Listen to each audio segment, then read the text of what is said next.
consultant, 'di ba? Oo, kasi part ito sa isang laban ng politika at ng kasi itong impeachment naging na to labanan ng pagandahan, 'di ba? Nagsimula sila ng meron pa silang video ang mga prosecutors. Oo. Ngayon naman, sabi nga ni Attorney Luna, 'di ba?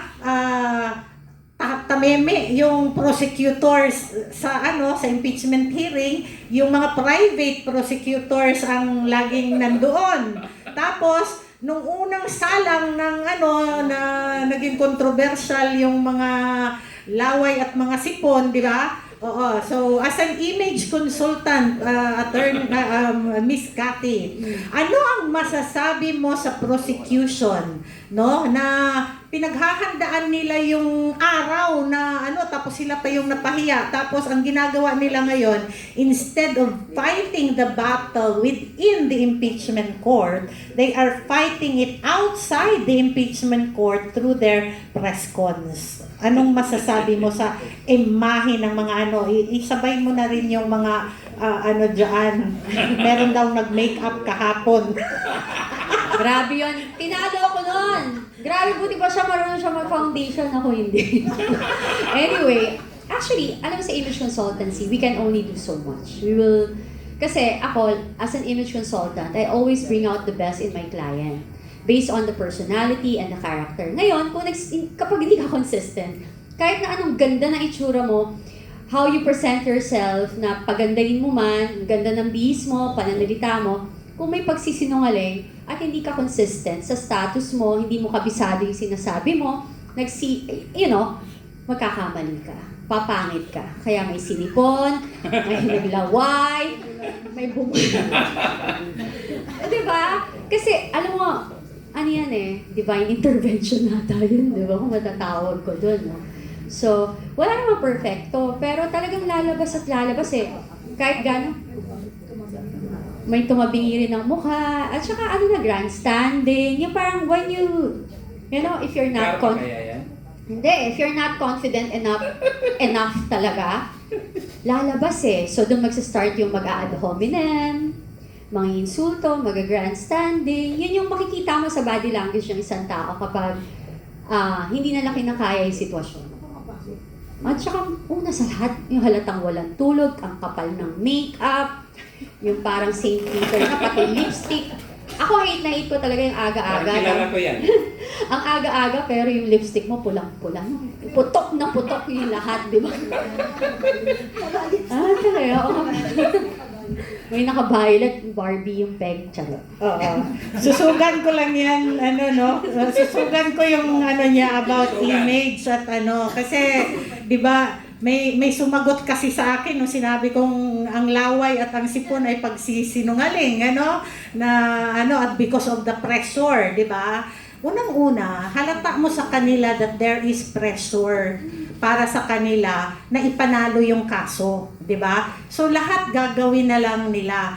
Aside from psychological and scientific explanation, meron pa pong spiritual explanation yan. Kasi, di ba, we were created in the image and likeness of God. And kapag sinabing you are created in the image of likeness of God, bawal kang magsinungaling because that is not the nature of God. Kaya pag ikaw na tao na created by God, magsisinungaling ka, meron talagang lalabas sa iyo na kakaiba.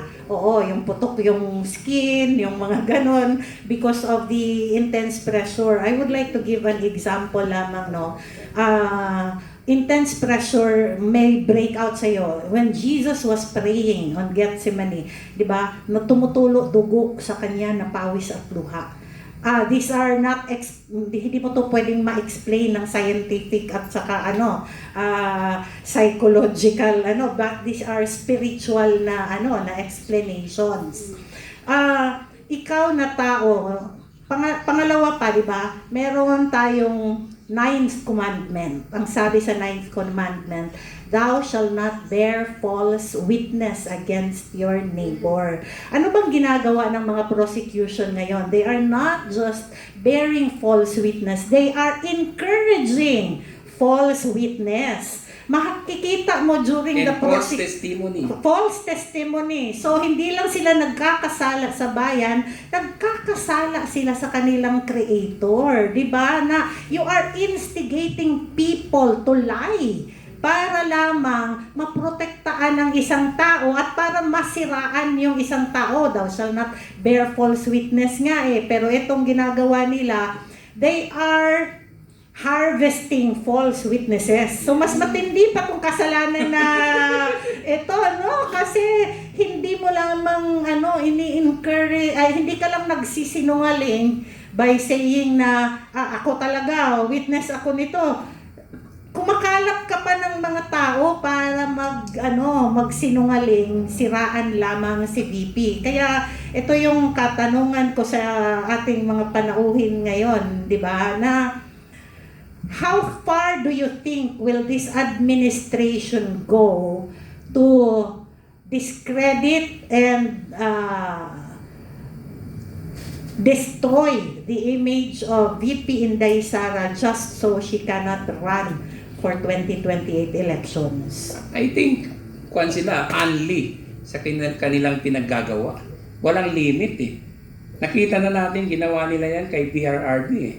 Nag-invento sila ng naratibo laban sa kanya na hindi talaga tugma sa katotohanan.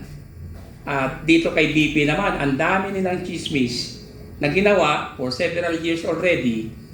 Alam mo yung speech ni BP na sinasabi nilang grave threats, hindi man grave threats yun eh. Actually, she was just mirroring or re-echoing yung sinasabi ng taong bayan against the administration, like yung walang pananagutan, lack of accountability, transparency, justice sa flood control, di ba? Sinabi niya it was free speech, hindi po yun grave threats.